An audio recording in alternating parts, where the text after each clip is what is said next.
come to me. Focus Features invites you to succumb to the darkness. Nosferatu. From director Robert Eggers comes a masterpiece of horror.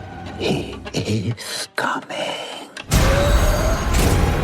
This creature is a force more powerful than evil. It is death itself. Nosferatu. Rated R. Under 17 nanometer without parent. Only in theaters Christmas Day. Special engagements in Dolby and IMAX. On this episode of Bantha Milk Podcast, Star Wars canon is dead. The power of one. The power of two. The power of many. Intro music. Feels no good to be dead.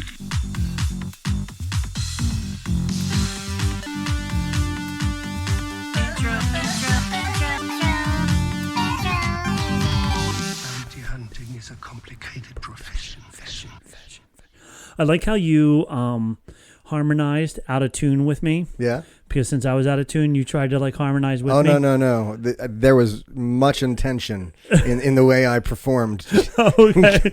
Yeah, I performed that exactly how I wanted How it you to wanted sound. to? Okay, well, thank you for Yeah, there was. If you read between the lines, there was some subtext. some there. subtext in But, there.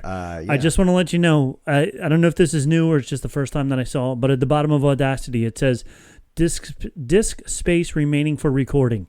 251 hours and 23 minutes. So we have to keep this short. We gotta keep this. Yeah, gotta keep give this it episode a tight short. episode because we don't Tight want to. episode. We don't want to run the risk of running out of our memory No, over there. let's not run out of memory.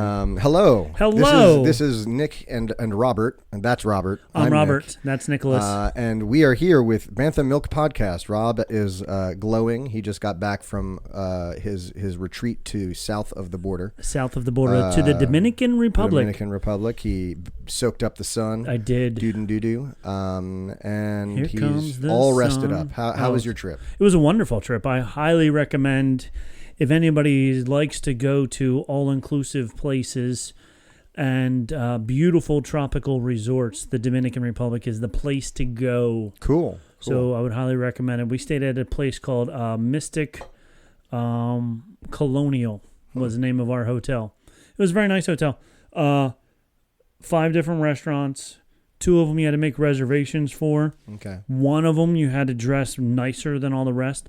And how many of the staff were dressed as stormtroopers? All of them. It Thank was goodness. great. Yes, it Can was you a imagine Star just Wars a themed. all-inclusive Caribbean resort? You're out on the in the beach, on the beach, and a stormtrooper walks up to you to give you your drink. Yeah, That sand troopers are out there. I mean, it was really hot. 87 degrees and 99% difficult, humidity. but So those poor a guy can guys, dream. yeah, dressed in there. One day in the future, when we have better technology, we'll get those suits air conditioned. Yes. And I'll open that up. And then you can do it. It'll be amazing. And people would come. And people would come. I wouldn't charge $5,000 for 2 nights. No, and they would enjoy it very much so. But yeah, it was really nice. It was a very long resort, and then right in the middle of it they called it a lazy river, but the catch is it doesn't actually flow anywhere. It's just a long pool. It's just a very long pool that Okay. looks like a river, Right, but it's not. but it doesn't. Yeah, That's so, okay. When I went to Mexico with my family, they had what was essentially just a long channel of pools. Yeah, And after the 4th or 5th with my family in the Yeah. morning, of course, on at 9 a.m. yeah, we would then take to wandering the canals of the place, and my mother would be allowed American and meet people, and so just. But not quite a lazy river. I understand. No, it was a very nice river. And the beach was gorgeous. When we went to Mexico a couple years back, our beach was just covered in seaweed the whole time. So you couldn't even enjoy the beach. Yeah. This beach, nice and clear. The water was a very good turquoise color, very nice and clear. You could go out. We were out 20, 30 feet out, and you didn't even have to rent. You could just borrow snorkels and masks and swim around out there. You could see a whole bunch of little fish. I'm pretty sure I saw all of Nemo's cage, Nice. Finding Nemo's fish tank. Cool. all swimming in their All of natural them, yeah, habitat. sure. Yeah. That's So pretty it was good. nice that they brought all them in for us to look at, which is Sure. very nice. Yeah, it's that probably cost them a good bit. Yeah. Disney doesn't skimp on that sort of No, stuff. well, this wasn't Disney, so No, but yeah. they would have to Oh buy yeah, they had to buy officially it from licensed Disney. products Yes. from Disney, I'm yeah. sure. Oh, There's yeah, a whole 100%. whole subcontracting thing there, I'm sure. Yeah, it was, and naming them Dory and stuff. It was. You know, Yeah, then it's not like the actors had to get Dorai paid. or, No, yeah, it's not like the Temu version of. right. I've heard people say it's Temu and not Temu. Yeah, the Super Bowl commercial It said said Temu, Temu. right? Yeah, so I was very shocked at that but whatever. Anyway, so Rob had so a yeah, great so it was time. a great time. So Not very Star Wars themed, but you can No. have fun without it, Yes. apparently, which is great because I didn't have a lot of fun with some of the Star Wars stuff that came out this week. Anyway, we are here to discuss episodes 3 and episode 4 of the Acolyte. We are halfway through the first season. through the first season. And there's what are we drinking? Oh yeah. So first, let's because we need to drink to talk about this episode. We had the last couple of beers from Adam, who sent us the beers. I am drinking the Loth Wolf Voyage IPA, and you have a Hefeweizen in there. Hefeweizen, yeah. Can I get your Yep. opener? It doesn't. None of these say Hefeweizen. No, it says Hefe on it. Dark Side Imperial Stout. Inside the Uneti Tree Weissen. There we go. That's your Weissen. That's the one right there. Yes. Okay, inside the Uneti Bottle Tree labeled Weissen. Hefe. There you go. There it is. Inside the Unity Tree. Which one's the Unity Tree? Is that the... that I believe that's the tree that was in the Jedi Temple. Okay. It grew there. I could be wrong on that, but there was a force-sensitive tree that grew in the Jedi Temple. Is that the one that was in the books that the animals...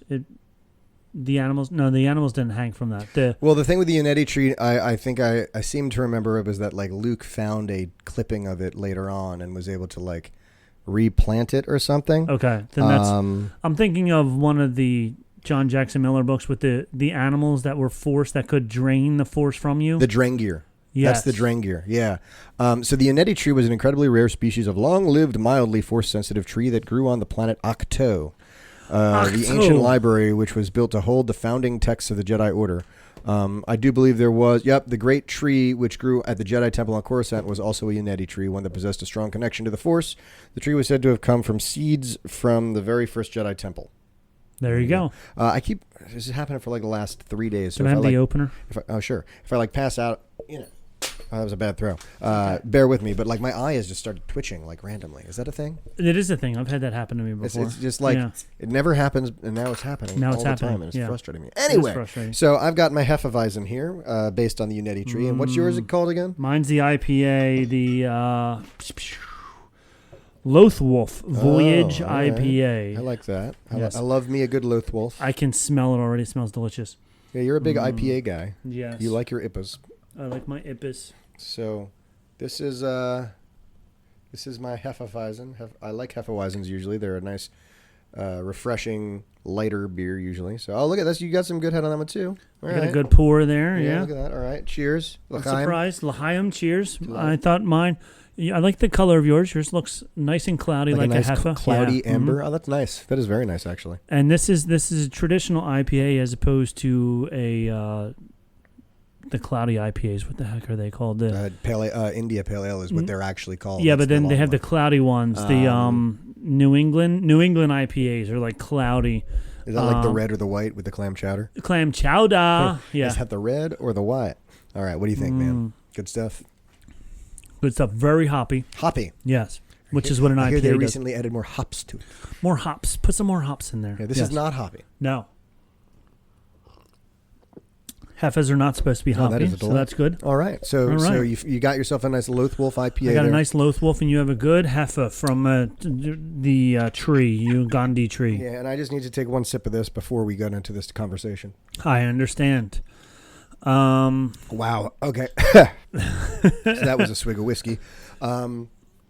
Do we want to talk about our social medias before we get into this? 'Cause Yeah, it's you gonna talk get about the dirty. social medias while I go through the Google alerts and try and figure out if there's any good news out there because there's not everybody's much just good negative. news, I'll They're tell all you that. negative, yeah. We are on social media. We are everywhere. Everywhere. Go check us out on Instagram. On I guess we're not everywhere because we're not on X anymore. But we're at Bantha Milk Podcast on Instagram. Find our Facebook group at Sacred Jedi Texts. Or Bantha Milk Or Podcast. Bantha Milk Podcast, right?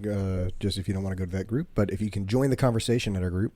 Also check out our buddies over at the Ears Up Network, Puny Pod and Supreme Resort and a couple other dudes. Supreme Resort, the Sacred Jedi Texts. That's us. Or that's us. Yeah. What about Sacred Jedi Text?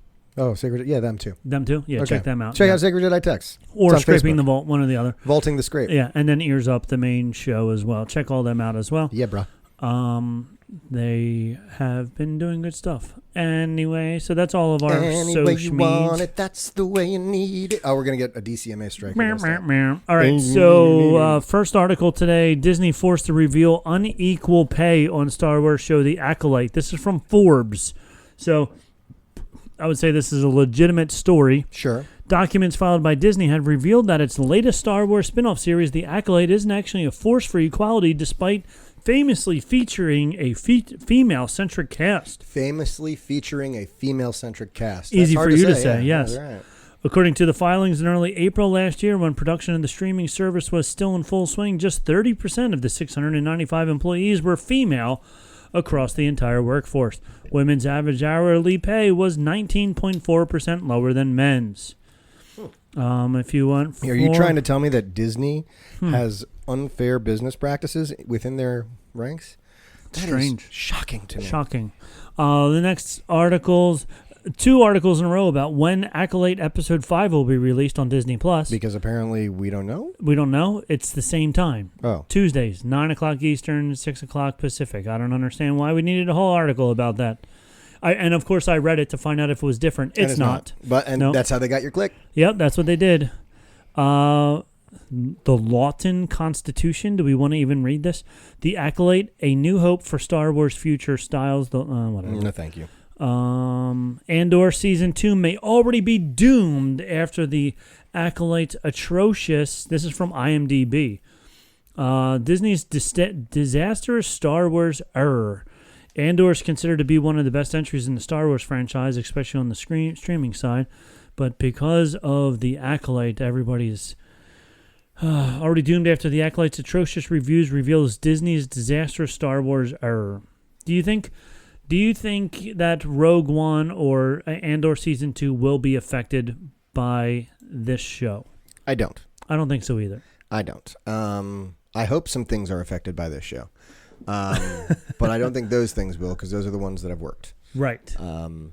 Yeah. I agree. I wonder if people listening can tell my thoughts about the most recent episodes yet. I wonder if I'm projecting it all. Not yet. Young Jedi Adventure Season 2 streaming release date.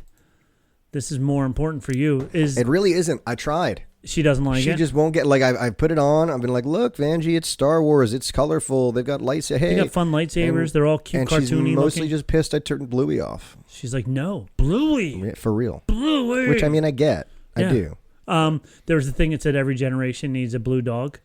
It was Bluey, and then Blue's Clues. That's and right. then from the 70s, Clifford? Hanna-Barbera. No, Clifford was red. That's right. Hanna-Barbera Blue Dog, right. had a blue dog That's in right. Hanna-Barbera. Yeah, so I was like, oh, that's very true. Young Jedi Adventures will release on August 14th. Star Wars descends into farce. News reveals top 3 most popular Star Wars shows. Okay, so that's it for today. All right, so let's get into this because there's a lot of things. People on the internet are mad. So, and I think I feel like I say this every episode now, which is a bummer. I don't want to say that, but I do consider us the lesser of the salty Star Wars fans. Correct. I mean, we like Star Wars. We will point out things that are inconsistent or wrong with it, but we're here sitting talking about it. There's a reason for that. Right. But there's a lot of people online throwing a lot of hate at the last couple episodes, and I sympathize with them because I agree, because they're terrible. Okay. I'm having a hard. It's just so okay. So I heard a quote today. It's so bad. And I heard a quote today about a different show. He said he wasn't overwhelmed. He wasn't underwhelmed. He was just whelmed. Okay. I think I'm just whelmed. I'm not underwhelmed yet. So, and that is, I can get with that, because aside from episode 3 was in my opinion, garbage. It was garbage television. Because we got nowhere. Okay. So let's just start with my critique for episode 3 right now. And I got more frustrated about this too because I saw just in my scrolling on TikTok some guy like come up and start talking about the most recent seasons, and he was like bringing up these facts that like the most recent episodes or whatever of the Acolyte has the season 1 episode 3 has like a 29% or something on Rotten Tomatoes for the audience score, but it has like a 75% for the critic score. Right. And he starts going into this whole like, well, there's something going on there, right? What's making it that? Is it because there's a female lead? Is it because there's a black female lead? And I just want to be like, no. Right. Like, yes, there are idiots out there who are going to yell about that anytime anyway. Sure. But that is not what the problem here is. And I like, it annoys me that that's part of the conversation right now because episode 3 was so bad. Like the acting, first of all, we've talked about good versus bad child actors on this podcast before. Those child actors were abysmal. And listen, and I'm a teacher. I get it. Yeah. But like this is Hollywood, right? You should have auditions and accept the best. That these 2 were the best ones you had. And really. the Stranger Thing kids, when season 1 started, they were all young and yet and amazing. Yeah. The Disney, they don't really do them anymore, but the Disney and even Nickelodeon TV shows that were all kid based, they weren't the most intellectual, easy for you to say, writing, but I felt like the kids could pull it off. And then we get to, for whatever reason, Disney or Star Wars kid actors, and it feels like since Jake Lloyd, they just, whoever the first kid who shows up, they say you're in. Like, yeah, or else like the movie produce executives, like they've got a daughter and they made a backroom deal to have them or something. It's just never. Remember Haley Joel Osment when that was our boy, like he's Sixth Sense guy. That was a kid who could act. Yeah. But we were so shocked about him because there was such a dirge of good child actors too. But even again, I'm a teacher. I get it. Aside from put that away, kids, whatever. Every single witch in that coven was such a bad actor, and such a bad actor. I also I see what they're trying to do with the Jedi. Everybody's complaining that the Jedi are all so bad, so robotic, so bland. Also, like the acting of all the Jedi, and I get what they're trying to do. I blame more the directors than I do the actors, because the directors had to have told everybody, play this straight, play this. The monk, the peacekeeper, the just say your lines, no emotion, like you're a Buddhist monk, saying whatever. And then the witches were the same thing. It was like, should we let them in? No, we're not going to let them in. Like, just very boring also. And we could, I could spend days just tearing it apart. And I feel bad because I don't like doing that. But it's one of those things where Pagan and I were sitting next to each other. And at a certain point, we both just, without even, this is so bad. And and then don't even get me started on the song. Like this, when the song started to happen, like I got angry, and I'm still angry. But like Pagan and I were sitting there, like this is so cringy.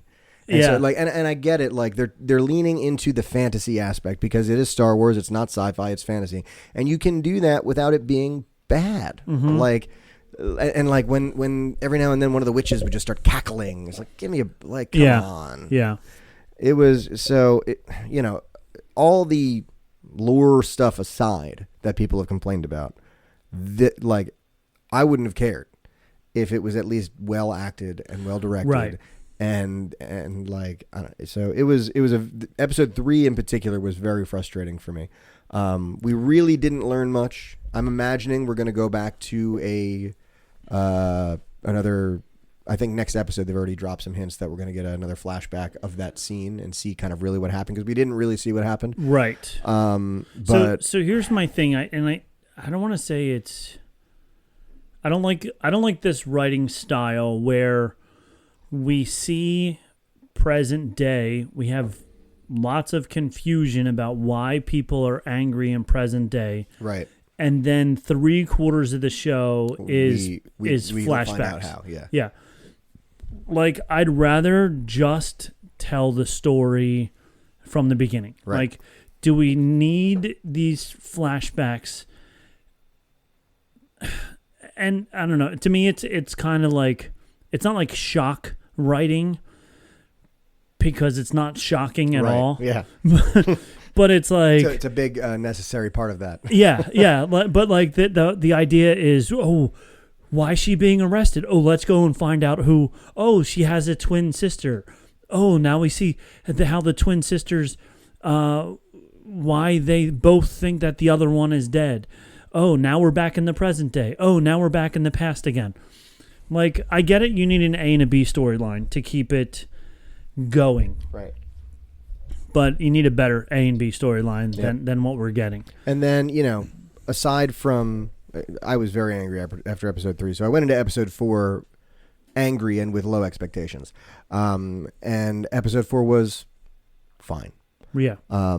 My biggest complaint was that nothing happened, and then something happened, and just as something happened, we're done. We're done.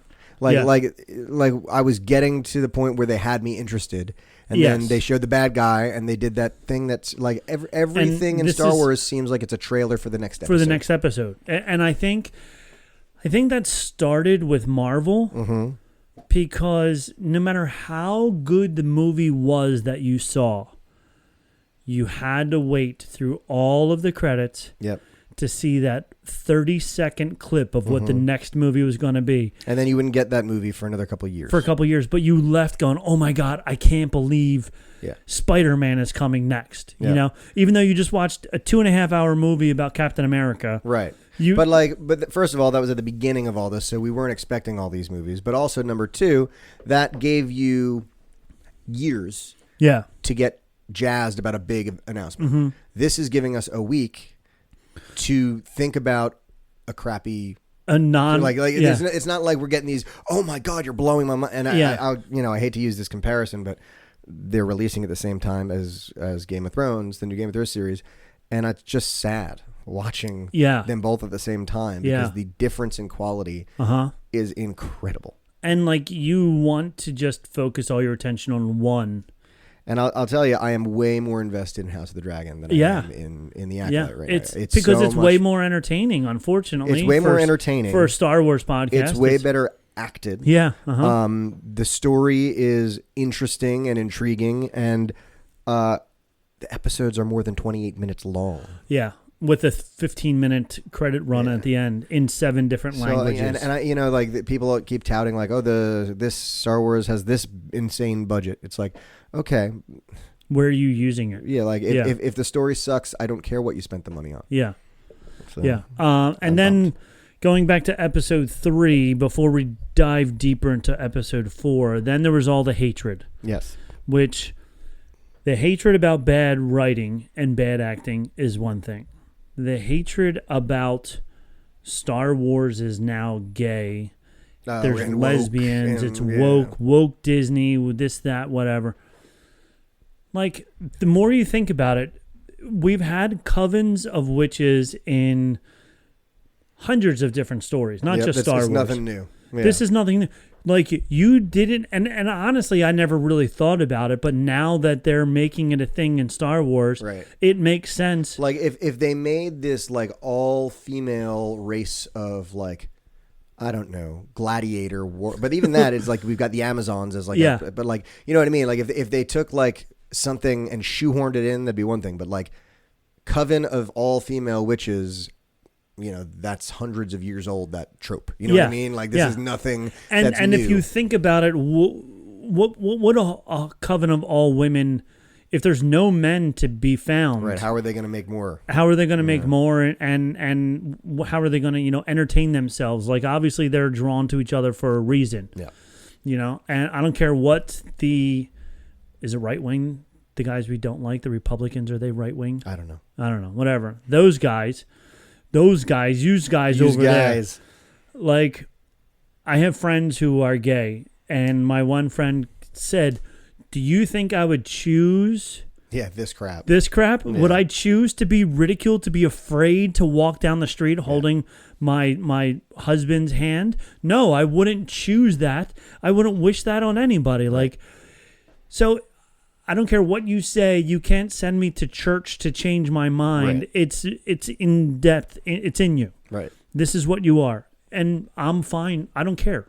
Yeah, but some people aren't. Some people aren't like okay the with internet. that. Yes. And again, that's part of the annoying thing that we have to just kind of learn to accept now, is that with the internet, you'll never have none of that. You know what I mean? Like there will always be, and it's funny because I have completely, and I've noticed this about myself recently, I never read comments on anything on the internet.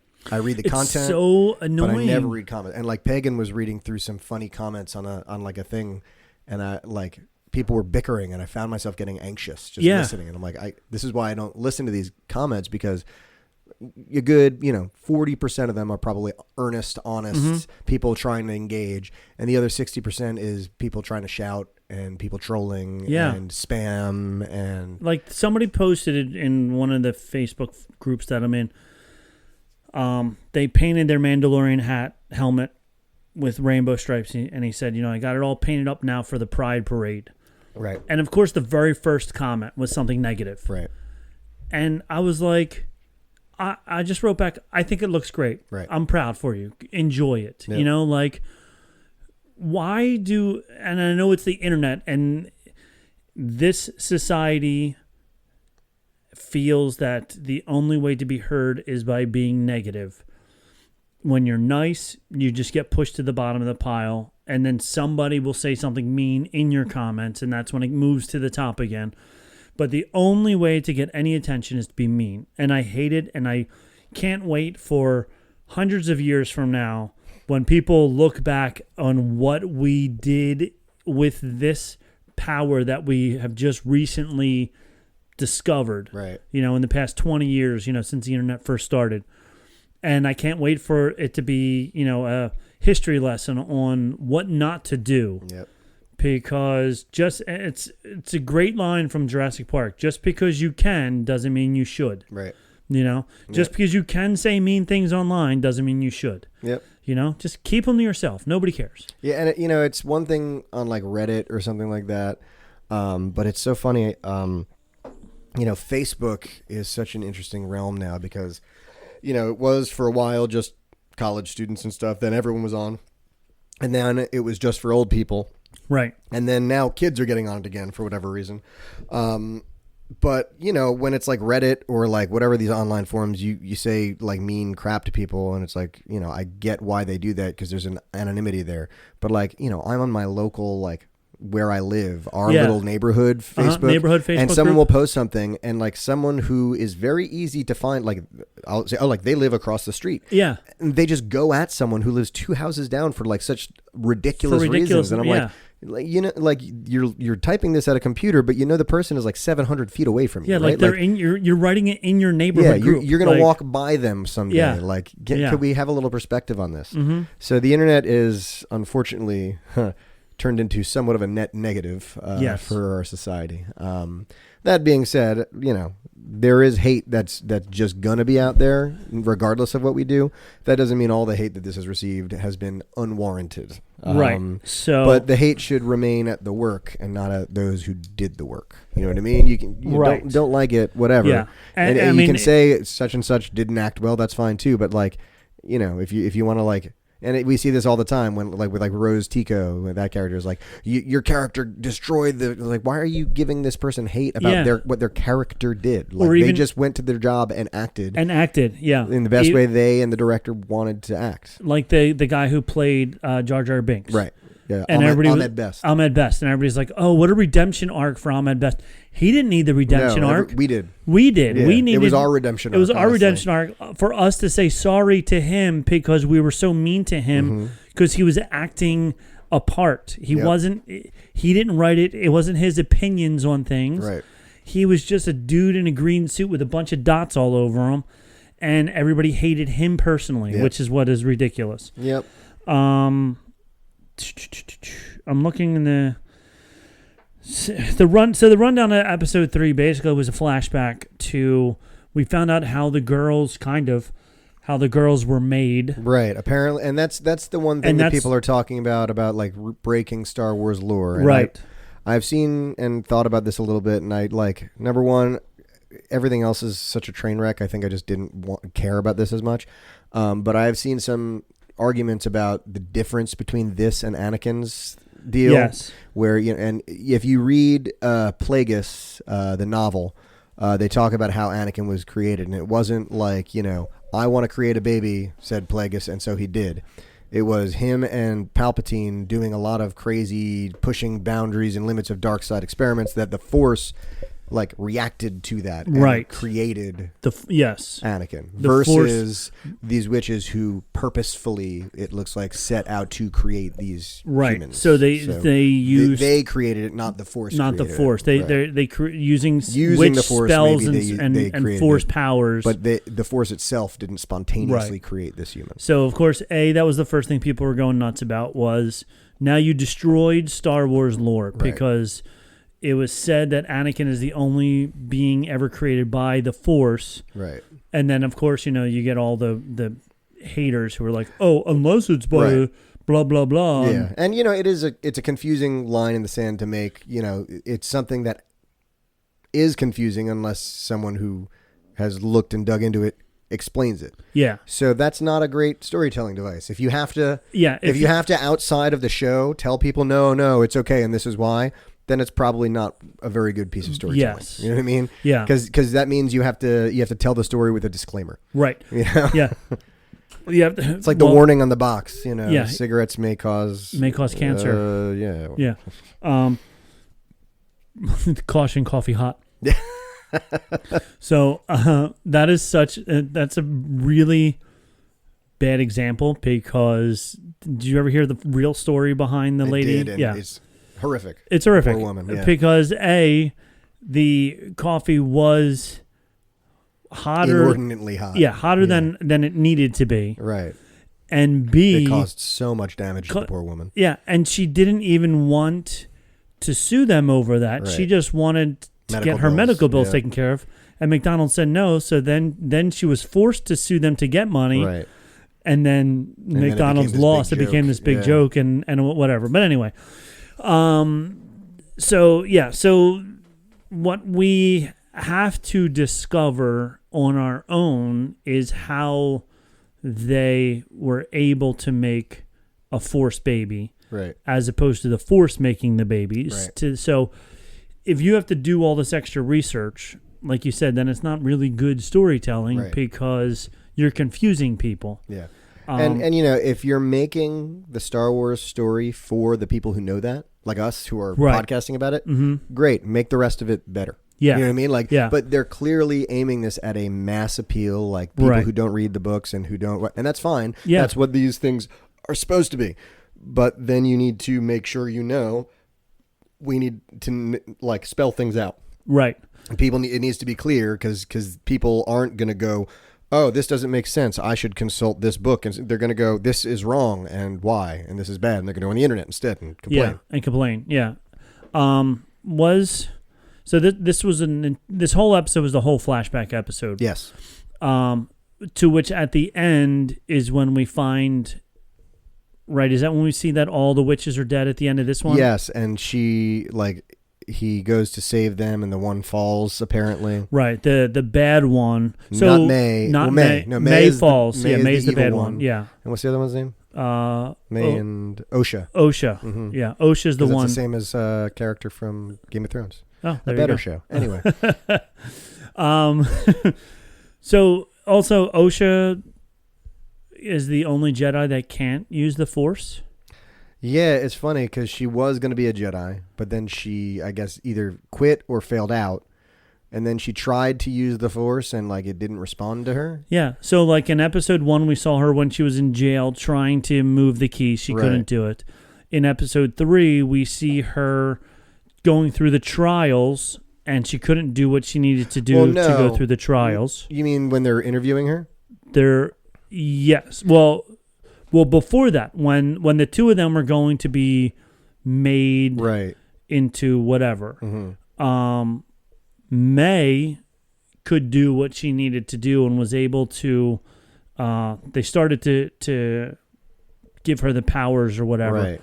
But she had to do something Force sensitive before that, and May was able to do it, and Osha wasn't. Well, so we do see her use it because we saw at the beginning both of them were messing with that butterfly a little bit. Right, the very beginning of that episode, they were both screwing around with the butterfly. Was Osha? She was, because you do see her start, like, she's manipulating it a little bit, and then all of a sudden it, like, goes rigid, and that's when we see May. So we do see her, I'll double check, but I'm almost positive we see them both kind of messing with it. I think she was trying to mess with it, but she wasn't able to. Maybe. I'd have to double check, but I thought that's what I had seen. Either way. Okay. Yeah, I don't know. Because in my opinion, I'm looking at it and I'm thinking the whole time Osha hasn't been able to manipulate the Force at all, which is one of the reasons she didn't want to go through the trials. But we do see, like, it's clear that she knows what's on the cards later, like when she... True, you know what I mean? You're right. And she was purposefully not telling the truth. She was saying the wrong things on purpose, and then the guy said, oh, no, this is an aardvark, and she says, no, it's a spaceship. I mean, I don't know. Right, yeah, she let her hand slip. Okay, you're right. Okay, because I was thinking she wasn't able to do anything Force related at all. But right, but we've also, a lot of Star Wars media recently has played with the idea of either cutting yourself off from the Force or else, you know, when it comes to like Sabine, you know, people who like can't use the Force, learning how to. So I'm sure we're going to learn something because we don't know anything about her training yet, except that she trained and she left. Yeah. So I'm sure again we have 2 more episodes this season, 4 more episodes this season. 4 more episodes. I'm sure we'll figure out why she left and because she said at one point I left, and then who's the other guy with the hair was like, oh, you could tell he was alluding to she got kicked out. Right. And then she quickly cut him off and said, I left because I didn't want to do this anymore or whatever. Yeah, and again, it's another part of this like drab storytelling you were talking about where it's like, we know something happened, but we don't know what happened. And I bet we'll find out, and it'll be... And every time we're about to find out, it's the end of the episode, and then we got to wait for another week for it to be which would be fine if again. if the 28 minutes beforehand was not boring. Was not boring on top of it. Or have a terrible song. The song... The song, really you love the song. It was really hard. As a musician, you should I think you should play that in your next gig. I think I will. I think you will. Great. And everybody will leave. Yes. Play it right at the end. We're done now. Get out. You don't have to go home, but you can't stay here. And you won't want to either. And you won't want to because we're going to play this awesome song. Right, well, let's pop into the next episode here. So, before we do that, I got a couple of things I want to show you. Okay. Let's do a commercial. We'll do a quick commercial break. Let's do that before we go to episode 4, because I know everybody's holding on to listen to how awesome episode 4 was. So we'll come right back. Hey, it's Bill Simmons from the Bill Simmons Podcast here to tell you about Michelob Ultra Courtside. It's getting fans closer to the NBA with a chance to win prizes like courtside seats, a trip to All-Star Weekend, and much more. Check it out at MichelobUltra.com/courtside. Michelob Ultra Superior Access, Courtside 24-25 Sweepstakes, no purchase necessary. Open to U.S. residents 21 and up. Begins on October 1st, 2024. Ends July 1st, 2025. Multiple entry periods. Visit MichelobUltra.com/courtside for free entry deadlines, and official rules. Message and data rates may apply. Void where prohibited.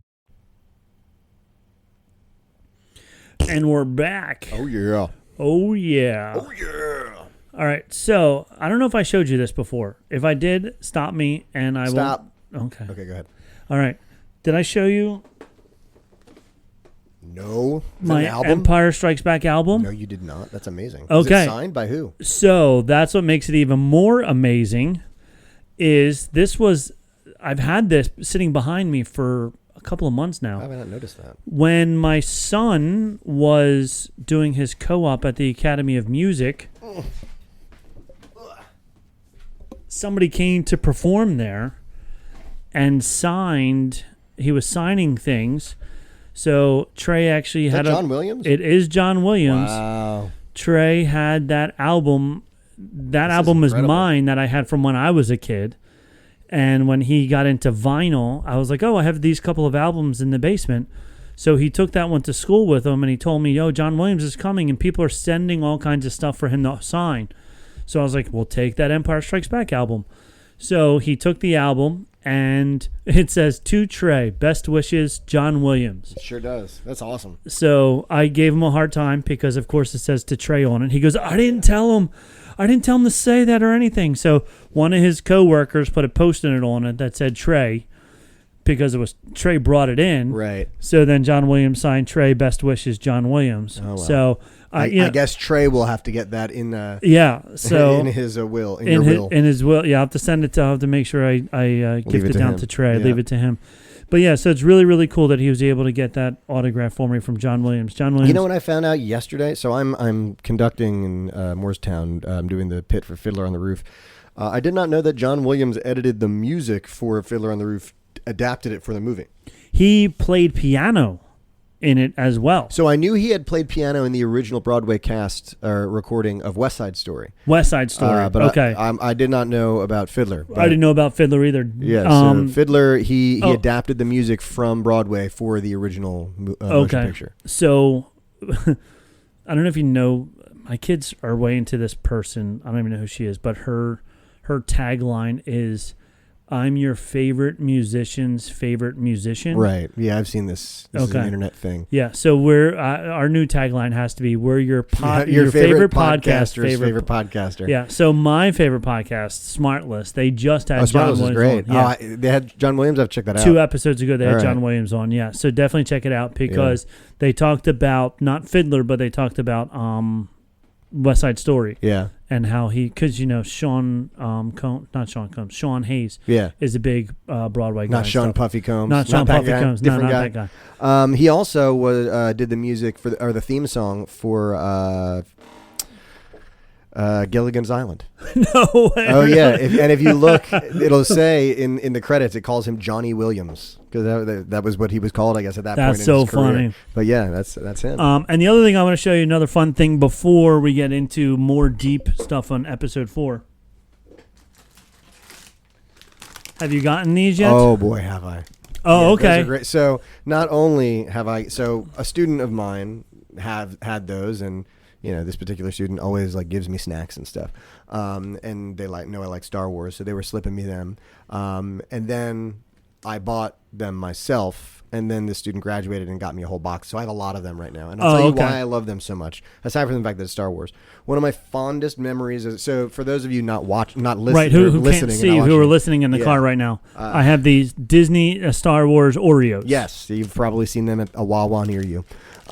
So what they remind me of that I have very, very fond memories of as a child was when, Phantom Menace was coming out in theaters. Okay. Or, and this was, I guess, 1998 or something like that? 99 maybe.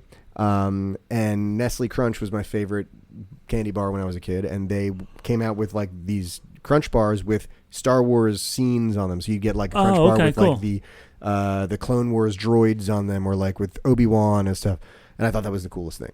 And so these give me big that vibes because not only do they have the red or the blue cream, but they've got Star Wars characters on the Oreos. On the Oreos, yeah. So I'm a big fan. So for those of you that don't know, they have the dark side versus the light side Oreo cookies, And the whole box is one or the other, right? Yeah. So that was the thing. Luckily, Trey went to Walmart on Sunday, and I was like, "Oh, while you're there, pick up the Star Wars Oreos for me." So he's FaceTiming me in the middle of the store because he couldn't find something else. And then he's like, I got the Oreos for you. And then he's looking at it, and on it says, you will get either all blue or all red somewhere. So he said, what should we do? And I said, well, of course you have to get 2 boxes. What if you got all, did you get all the same? So then there was a big reveal at home as to what we got. So he opened up the one, and it was blue. We see, yes, nice. So it's blue. This is what's funny.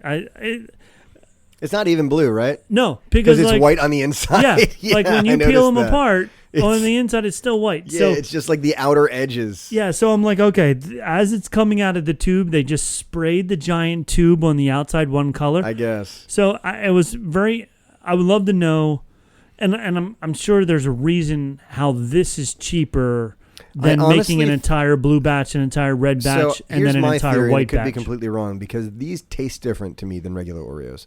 So my thought is that the cream is different for the color than it is for the regular, and that the white cream on the inside is the actual cream, and then on the outside put the color. The color, cream. So it's like a mix. Because Yeah, this tastes sweeter to me than the actual. Well, cream it also does. says somewhere on there that it has Kyber crystal sugar pieces in it. That is how I figured maybe they justified their weird white in the middle. Yeah. So I don't know, that it tastes different to me. But than the Oreos. blue ones all have good guys on it. So this one's Luke Skywalker. I got a Grievous first thing I got. First one I got was a Grievous. So I saw on Facebook somebody was like, "Oh, they do have Boba Fett." So did you get 2 blue, by the way? So I open up a blue, and then as I'm opening up the blue, Trey opens up, and it was red. Oh, you did get the red. So we okay. got lucky and got one of each. Darth Maul looks cool. But I was like, oh, apparently according to Facebook, like the Boba Fett ones must be harder to find or something, because somebody said, I got a Boba Fett one. What's the first one Trey pulls out? Was it a Boba? Boba Fett. I was like, okay. And did he then proceed to just eat it? And then he just ate of it. Course. Yeah, It's like, these are really hard to get. These are really hard to get. So here, I know you apparently like them all. So have at. Well, yeah, I will tear into some of these have bad one boys. of these, yeah. So Luke Skywalker, and then did you see there's also the person that did this, where they did they stack them? They stacked them. So they was like, look, I there's balance in the Force That's again. Right. So who'd I get?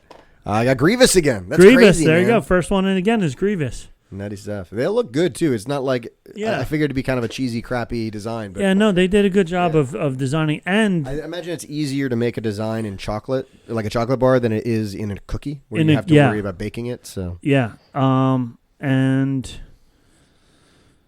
there's quite a few of each one. Like I was shocked to see how many cookies there were.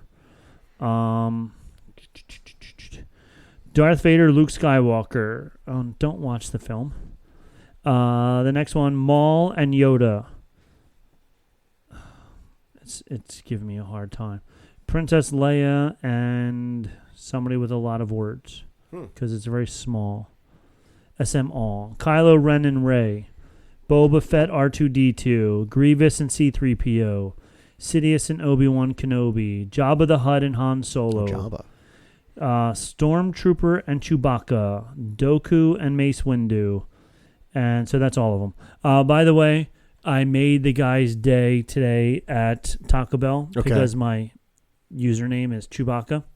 At Taco Bell? So like when you get your food, when I get my food, it's not Rob, it's Chewbacca? Yeah, it's always, because I was eating at Five Guys. Oh, I love that. I'm going to use something like that for now on. And my name was Robert, and then there was somebody, Rob. Right. So I was like, oh, God, they're going to mix up our orders. So you just said Chewbacca. So then I was like, okay. And so from then on. Originally it was Batman. Okay. And then at one of the places I went to, they were like, oh, we have another Batman. I'm like, what? Okay. Okay. So then I'm like, okay. So then I changed it to Chewbacca. It's like the Screen Actors Guild. You can't have the same name. Can't have the same name as somebody else. Yeah. That's why you were Bobby and now you're Rob. And now I'm Rob, yeah. So you registered, Bobby was already taken. Bobby was taken. So Bobby Brady was taken. Bobby Boucher. Bobby Boucher.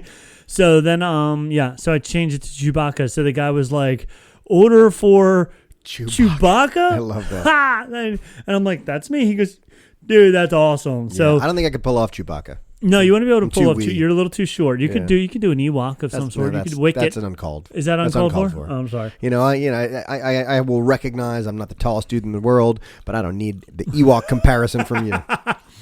Anyway, yeah, I could probably pull off an Ewok. I don't think, but Wicket is not as someone wouldn't read Wicket and go, everyone knows Chewbacca. Yeah. I don't know. Maybe I'll do.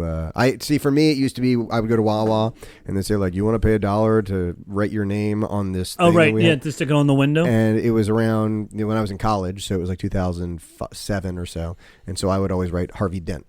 Okay. That would be the name I'd put. It was Harvey Dent. Harvey Dent. That's a good one. And I do it every time I went. So Wawa got a lot of donations on me. Yes. I said from now on, I'm going to tell everybody that I am.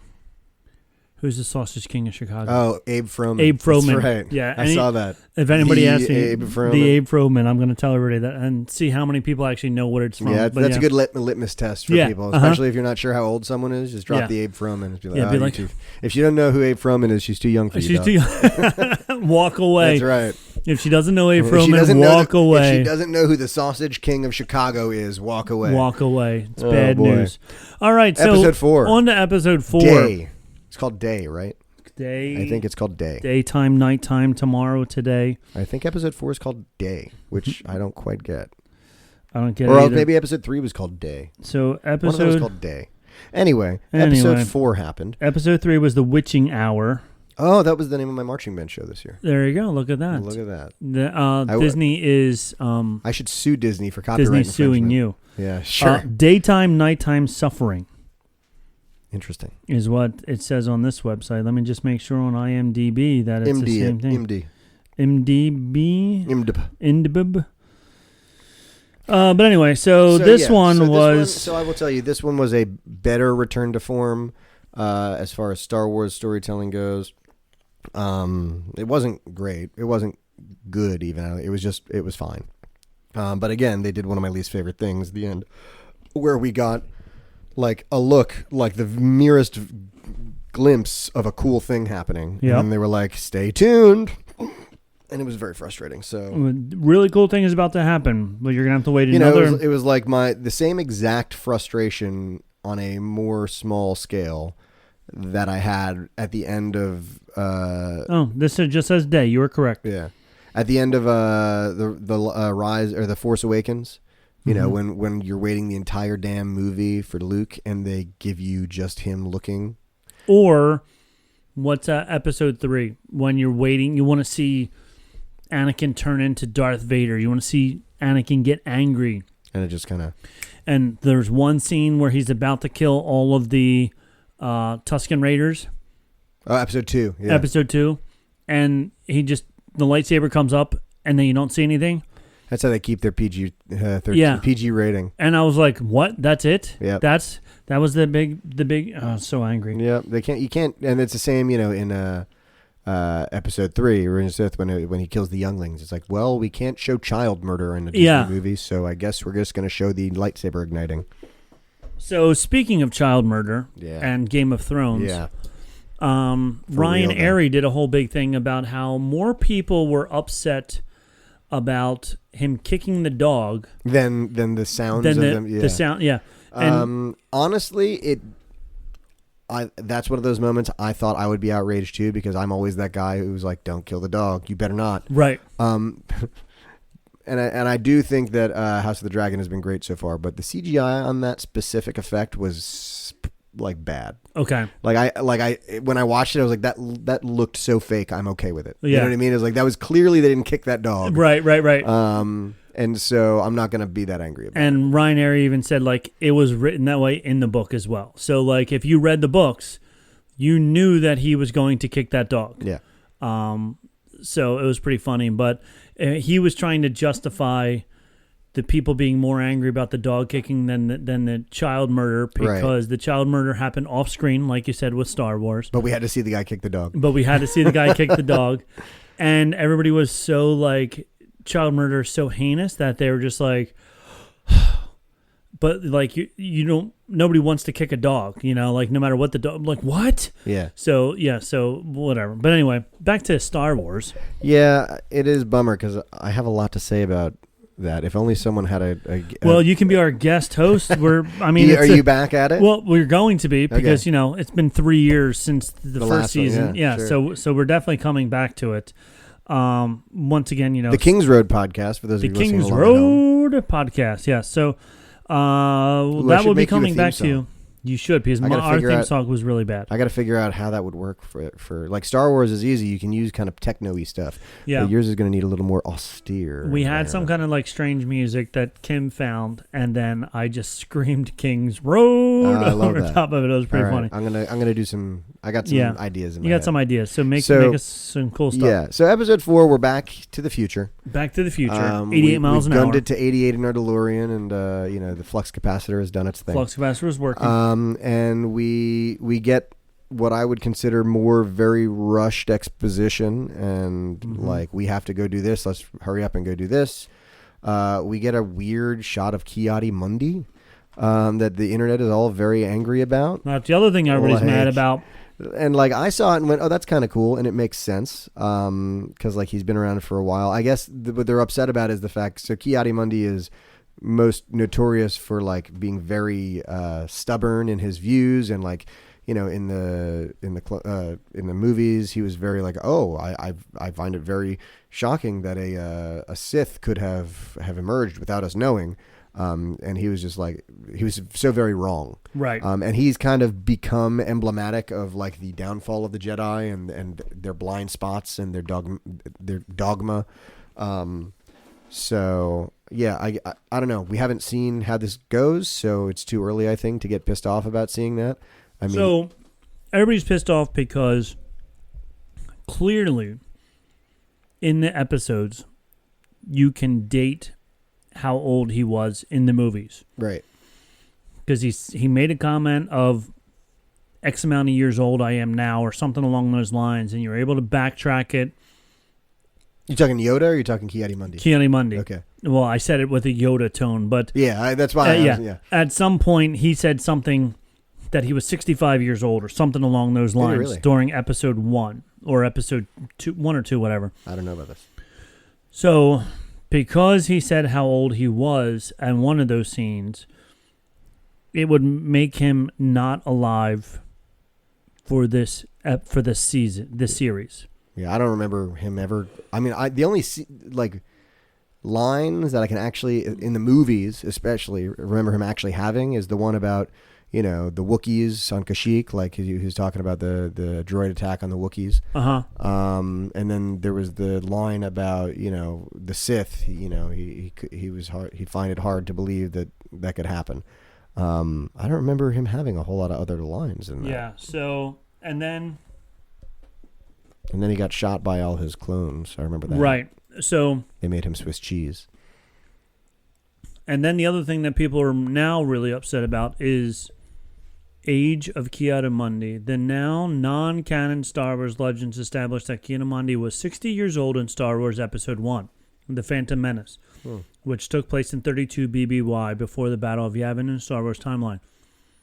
This is from Screen Rant. If you're angry about Ki-Adi-Mundi, the title is, if you're angry about Ki-Adi-Mundi, you'll never believe the first time Star Wars retconned an age. So, Yeah, again, I'm just trying to think about what the line was that might have given his age away, and I don't know what it might be. Maybe it might have been, because this happens a lot, it might have been in like the novelization. maybe. A lot of times you get a lot more detail and a Yeah. lot more subtext in the novelization, so it might have come from that. So Ki-Adi-Mundi age was only ever established in Legends. Oh, okay, so this was after Episode 1 came out, but was before the Disney buyout. Right. The Okay. Acolyte wasn't actually a retcon. In fact, there have been much larger, more important age-related retcon stars in Star Wars history. One in particular changed the entire Star Wars saga of the Star Wars movies and came from the original trilogy. It somehow didn't inspire the same rage that Ki-Adi-Mundi's age has, though the similarities between the change in appearance and the Acolyte are quite surprising.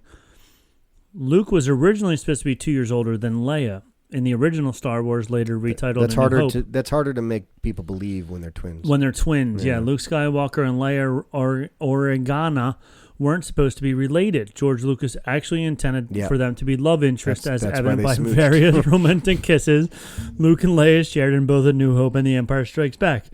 One of the more subtle signs of that were that they weren't twins came from the official Star Wars trading card game by Topps, seen in a post Big Daddy Yankee, which established that Luke was 2 years older than Leia. So I had these Star Wars I still have a trading bunch cards. of them Do in you? my office at work. Brian gave me a whole bunch of them my first year at Cinnaminson. Okay, so you'll have to look and see if you have any Luke and Leia ones, I will, because actually. The Luke one says age 22. The Leia one says age 20. Which is funny because I think both of them are supposed to be like 19. Yeah. Like now that with the official timeline. So yeah, it's honestly in the grand scheme of things, there's a lot more things to be annoyed by. Yes. I honestly, I saw Ki-Adi-Mundi, and I, as kind of nerdy as my knowledge on Star Wars is, I did not go, hey, he should not be there. Right. I went, oh, Ki-Adi-Mundi's there. Yeah, that's what I said. I said, oh, cool. Yeah. But then the internet exploded Yep. with hatred because, Star you're Wars. changing everything. Yeah. Things can't be this way. This is not the way it's supposed to be. This is not the way. This is not the way. Anyway. So yeah, so he was there, which was cool. I was fine with it. And whatever, people. Calm down, folks. Calm down. Calm down.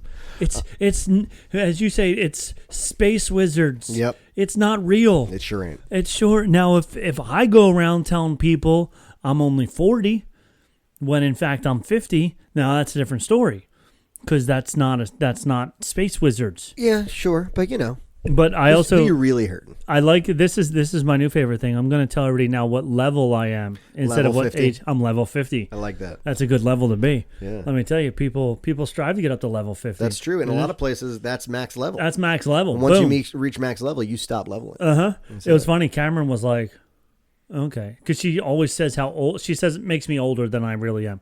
Oh, you're 65. You're so old. Like, no, I'm level 50. And now she's like, oh, yeah, you're level 50. Whatever. So it's fun. I could see her saying that. Mm-hmm. Yeah. That's exactly what she was saying. So, yeah. So this was a huge upset in the Star Wars faniverse of people who want to be angry about They'll get things over it. that don't matter. That's mainly Star Wars fans. Yes. So as we sit here yelling about things that make us angry. make us angry. So Ki-Adi-Mundi's not supposed to be there, but he is. So who cares? Deal with it. So they go off on their quest. They decide, we need to capture your sister. And she's like, no, I won't help you. And he's like, but you need to do it. And he's very clearly, like, again, it's annoying because he's very clearly hiding something. It's like, oh, I guess they're dangling this carrot. Yeah. Why is he acting so weird? I do like the fact that he learned English for this part. Yeah. Did he learn it specifically for this part? Yeah, like he didn't speak didn't know English that. at all. Yeah. He's doing it. He's doing I didn't realize. Yeah, he's doing a good job. doing a great job. But no, so then they go out on this thing with this strike force. Vernestra Rowe, again, we get more info from Vernestra Rowe about being involved in all this. And I'm in the process of reading the most recent book that came out just like a week ago in the High Republic era, which is set about 100 years before this or so. Okay. And Vernestra's in it. So again, it's weird, and maybe we figure out why, but like she's very different now than her character was in the books. Oh, really? Very, like her, I mean, in the books, she's young. She's like the youngest, she's the youngest Jedi Knight ever at this point, and I think she becomes the youngest Jedi Master ever. Okay. This is the green lady, the bald lady. Oh, the green bald lady. Yeah. Okay. And she had hair and stuff. I don't know. In the books, I don't know. But like in the books, she's very like rebellious, and she's like a precocious young kid, and she's like very, she goes by the different drum, and she's like, I don't know, she's very interested in not necessarily the things that this Vernestra Rowe is like. This one seems very like, we got to keep things under wraps. We don't want a political drama. We don't want to, you know what I mean? Right. It's not. Doesn't remind me of her. So of her younger. Either her character went through some stuff that drastically changed her, or else they just pulled the character and did some weird, and just did. Hey, she exists. Let's use her for create this. Yeah, to create, and didn't find out what the books said that she would be. Yeah, but I don't know. I'd imagine they probably did better homework than that, but we'll see. Again, that's what I feel like. I feel like everything we're getting is just these drips and drabs. If this doesn't seem right, I hope they explain this. Right. But they go off on their quest, and we see that May has like had a second change of heart, and she's like, I'm not going to be a bad guy anymore. I'm going to be a good guy. Yeah. To the guy who is just, maybe I'm wrong, but he seems to be so very clearly the bad guy. So there's two different, and I keep throwing out our Snoke theory, but people aren't buying that one. So there are two different strong opinions on who the big baddie is. They're leading us down the path that it's the kid from New or Happy or Good Place. Yeah. Because he is such a bumbling idiot in this. Yeah. And he is clearly hiding something. Like right. Like there's moments where you're like, You're not saying everything. You're holding back. Yeah, like she's like, how did you it's find your way through this jungle? He goes, oh, I did it last time. Yeah, it's just, like, but it could just be a very good red herring. Like, hey, this is the guy, right? Nope. So who's the other guy who people think that? The other one that everybody thinking is the other mother, the Darth Maul. The Zabrak. The Zabrak mom is because we didn't see her body. Right. When all the other witches were burned in the fire that... Maybe she fell too. Yeah, she could have fallen and as well. May lived. So May lived, so maybe she fell, stopped herself right before, and then May fell on top of her, used her as a trampoline, so that's how they both survived. Yeah. That's it.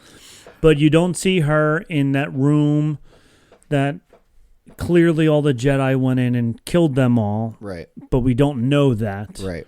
Because there's no burn marks on anybody, but I don't know if anybody could see lightsaber burn marks or not or whatever. But that's what, that is alluding to, is that the Jedi killed them all, which is why they're the bad guys. So that's the other theory, is that it's the other mother is the big baddie. I don't know. I didn't heard that. I don't know that I know I don't love that. I don't know that it's supported by a whole lot, but we'll see. Okay. What I do a lot of fan theories aren't supported by a whole lot. That's true.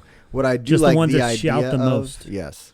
The idea that I've heard that I like the most is that the way this is going, and God willing, who knows, it gets really good and they actually want to make another season of it.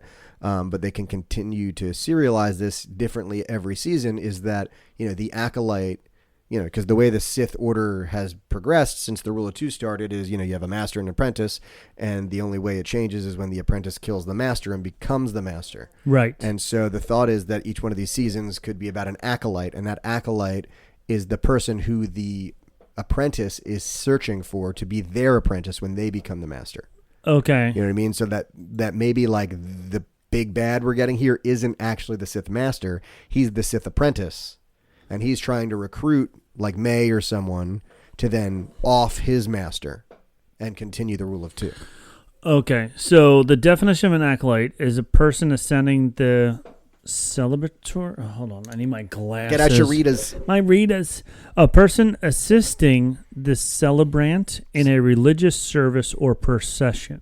Assisting. Yes.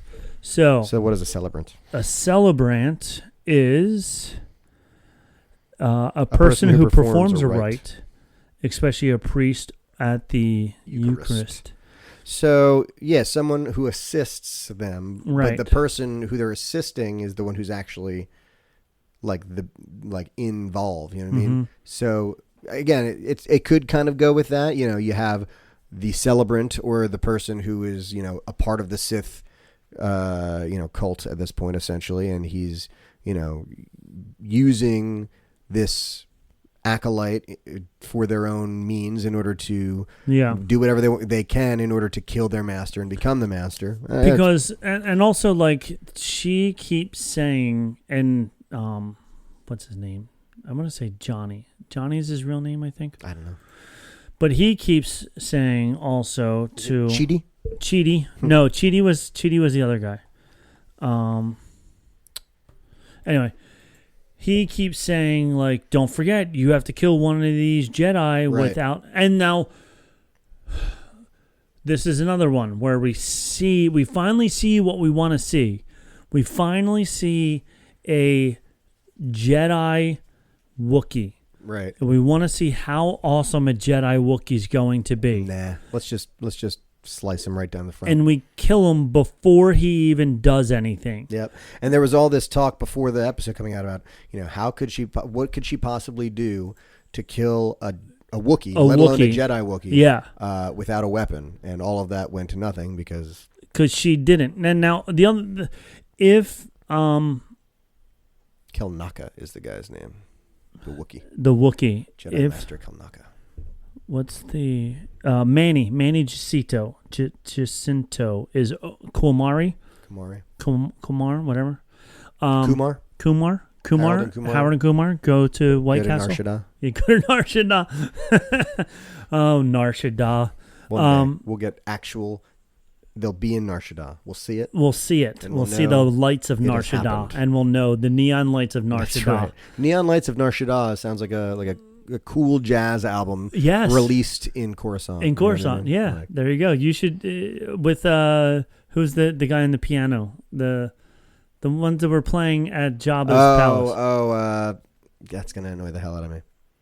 Anyway, Anyway, I'll remember it. yeah. But anyway, Manny. So in the episode, they said it 2 or 3 times. Don't forget, there's only 2 Jedi left, and you have to kill one of them without using any powers or Max without Rebo. using Max Rebo in you. the set Max Rebo 7. Yeah.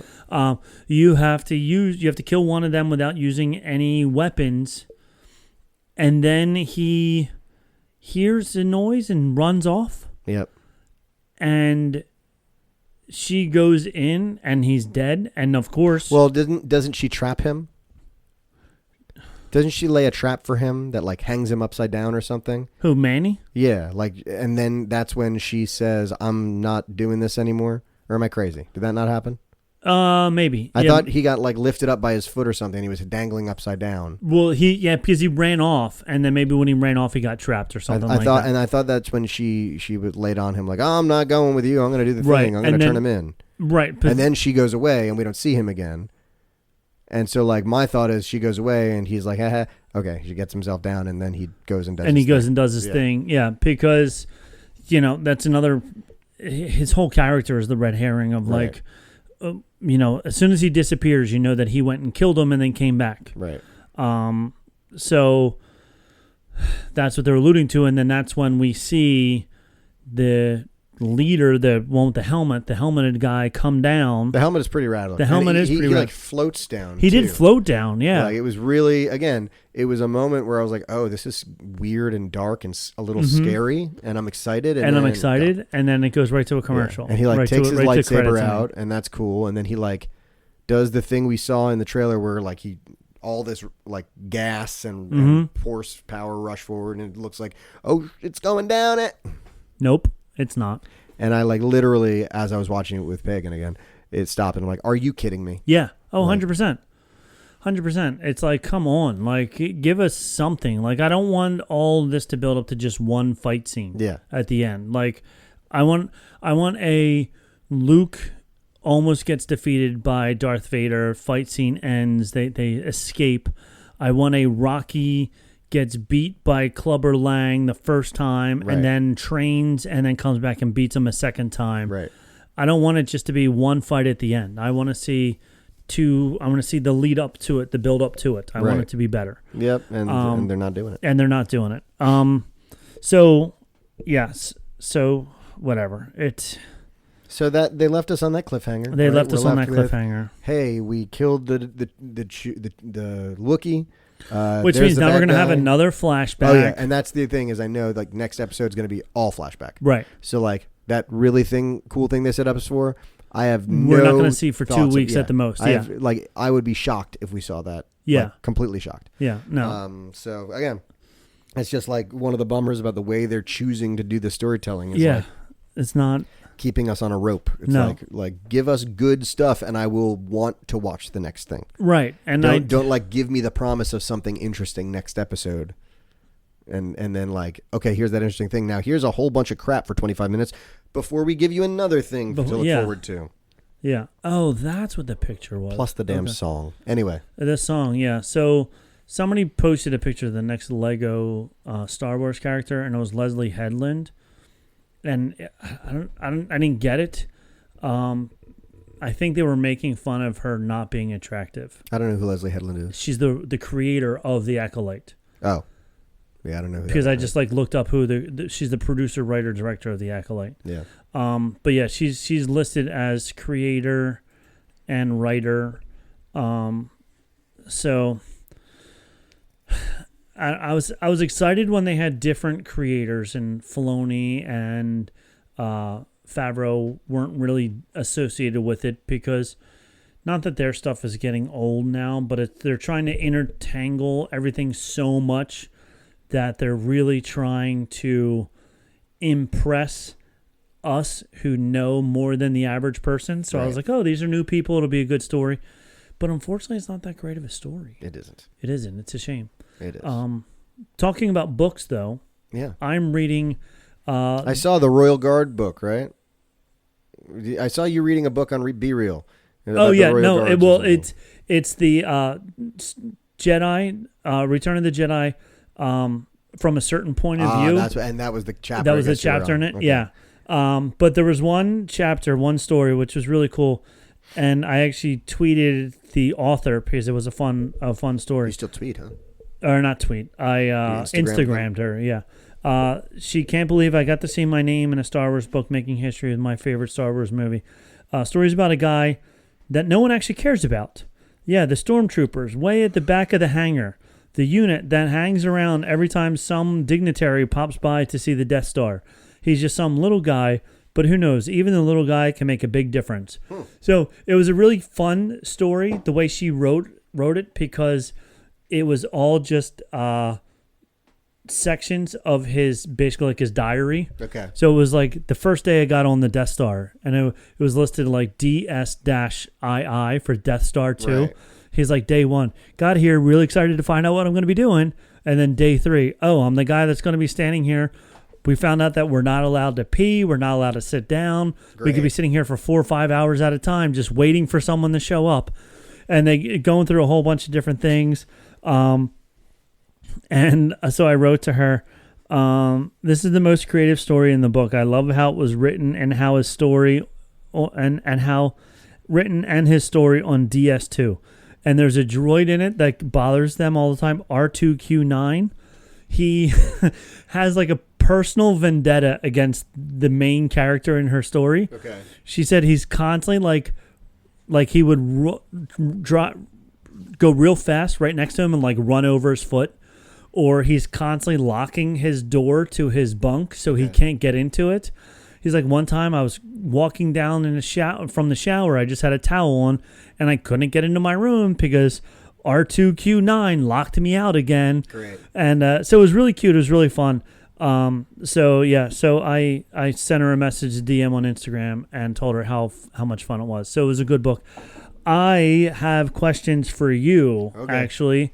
I wrote down some notes. Okay, this is the biggest one for me. I'm very confused about. Okay. The Death Star. I've heard of it. It's round. Yes. It's the size of a moon. Yes. A small moon.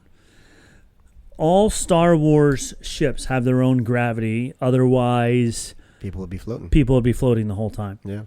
So there was an episode You're talking about, does it do this or does it do this? That's the question about the Death Star is, does it do this or does it do right, this? And for those not like watching right yet, so the question revolves around, is the gravity such that on the Death Star, the central core is where the gravity comes from and everyone just kind of is on like a globe. Like a globe. Or else are there levels? Yeah. And like the top of the Death Star versus the bottom, and there's like, so that's a good question. Yeah, I would imagine it's that way. So I would imagine it would go from the bottom up in straight lines. Right. But if it's that big, because like think of now I'm trying to make I think you're thinking Space science Wizards, fiction science and fiction, not fantasy, and right? Because our International Space Station spins around this way, so Right. it forms its own gravity. Right. So if you have a giant circular object and it's spinning, it would make its own gravity, and you would have everything round. Maybe it's not spinning. All the floors, it must not be spinning, Yeah. because how could it shoot its beam if it's constantly turning? Right, yeah.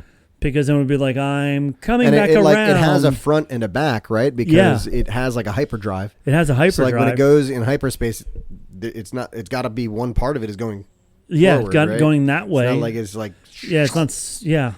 So I guess by us figuring this out, that it's got to go. It's got to be that way. I feel floor like. 1 through 999 billion. Billion, yeah. It's like I don't even know. This Death Star 2 especially. I mean, right. That bad Yeah, boy because that big. was all jagged on the one side because they weren't finished it, and it was even bigger. So it's even more floors. Yep. And then the other thing, I guess maybe because they were in space, but like, do you remember the scene when the Millennium Falcon attached to the back? I guess it was the backside. Yep. Of the Star Destroyer or whatever, and it was hiding back there. Yep.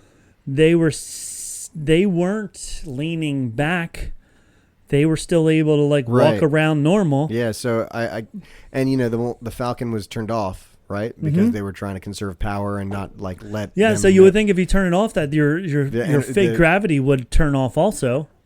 So you would think that not that they would fall because they're still in. They're in space, but they should be start floating around a little Yeah. bit. Although, so here's the thing: is that 0G is created by spinning or falling, right? Because really, when you're doing that, when you're floating, you're floating because you're in free fall, and that's essentially what any orbit is a free fall. So maybe because they're not in an orbit and they're not free falling, they won't float because they're just stationary in outer space. I don't know, man. Again, I think we're just. I think we're confusing science fiction and with fantasy, yeah. with I think we need to remember the power of one, two, and many.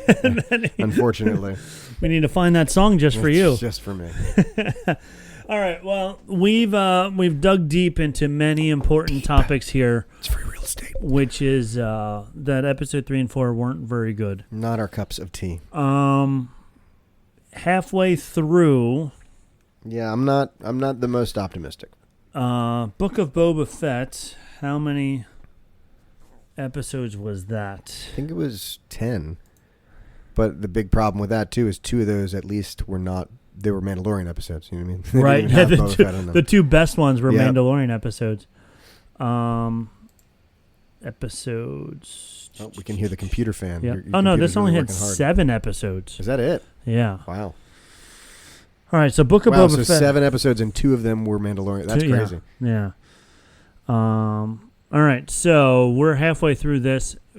It's going to have to do some serious stepping up of its game if it's going to want to come out the other end a solid show. Right. I can assume that we both agree that of all of the Disney Plus shows, Book of Boba Fett was the worst. Yes. This is not far behind. This is not far behind. No. Halfway through, I almost don't care. Yeah. And you talked about this last week, too, about, that feeling when The Mandalorian first came out of, I got to watch this. I got to right watch away. it. And I was just talking about this to Pagan, too. It's like, I don't feel this way about any Star Wars anymore. Like, No. I'm like, usually on a Wednesday or Thursday, I'll say, oh, we got to watch this. We got to watch it. Or yeah. else I'll get a text from you. I'm like, oh, shoot, we got to watch this because I got to record. Because I'm just, I'm never just like, oh, I got to get it. I got to watch right now because I'm going to be missing something if not. And the more I think about it, going back to The Mandalorian, they're making The Mandalorian movie. Mm-hmm. So, hour and a half, 2 hours, whatever it'll be. Like, the best thing in The Mandalorian was like season 1 because they were going on all these different adventures. Every episode, it was something different. Mm-hmm.